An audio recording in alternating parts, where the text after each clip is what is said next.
बीड येथून एक ब्रेकिंग बातमी समोर येत आहे। एका तरुणाने 112 वर फोन करून आत्महत्या करत असल्याची माहिती देऊन पापनेश्वर मंदिराजवळ गळफास घेऊन आत्महत्या केली आहे। दरम्यान या घटनेमुळे परिसरात सध्या खळबळ उडाली आहे। प्राप्त माहितीनुसार बीड शहरातील तेलगाव नाका परिसरातील पापनेश्वर मंदिराजवळ एका 38 वर्षीय तरुणाने गळफास घेऊन आत्महत्या केल्याची धक्कादायक घटना समोर आली आहे। विशेष म्हणजे आत्महत्या करण्यापूर्वी संबंधित तरुणाने 112 या आपत्कालीन क्रमांकावर कॉल करून पोलिसांना आपल्या ठिकाणाची माहिती दिल्याचे समोर आले आहे। मृत तरुणाची ओळख शेख आदम शेख महमूद वय वर्ष 38 अशी असून तो बीड शहरातील मोहम्मदिया कॉलनी येथे राहत होता। पापनेश्वर मंदिराजवळील परिसरात त्याचे प्रेत गळफास घेतलेल्या अवस्थेत लटकलेले आढळून आले आहे। मिळालेल्या माहितीनुसार संबंधित तरुणाने आत्महत्येपूर्वी पोलिसांच्या 112 या हेल्पलाईन क्रमांकावर फोन करून आपले ठिकाण सांगितले होते। त्यानंतर काही वेळातच त्याने गळफास घेऊन जीवन संपवल्याची माहिती समोर आली आहे। या घटनेमुळे परिसरात मोठी खळबळ उडाली आहे। दरम्यान पोलिसांनी घटनास्थळी धाव घेत मृतदेह ताब्यात घेऊन शवविच्छेदनासाठी रुग्णालयात पाठवला आहे।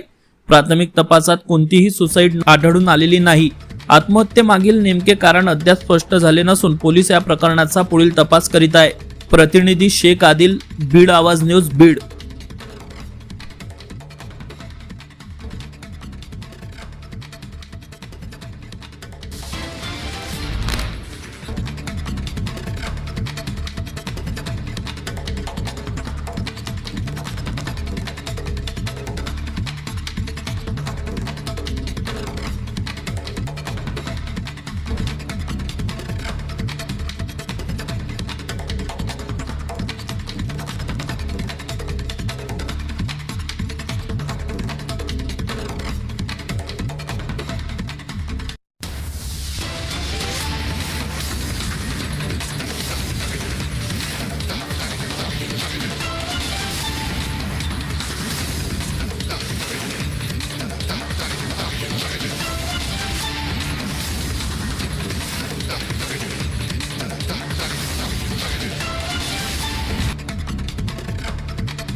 अशाच नवनवीन अपडेट पाहण्यासाठी बीड आवाज या न्यूज चॅनलला सबस्क्राइब करा।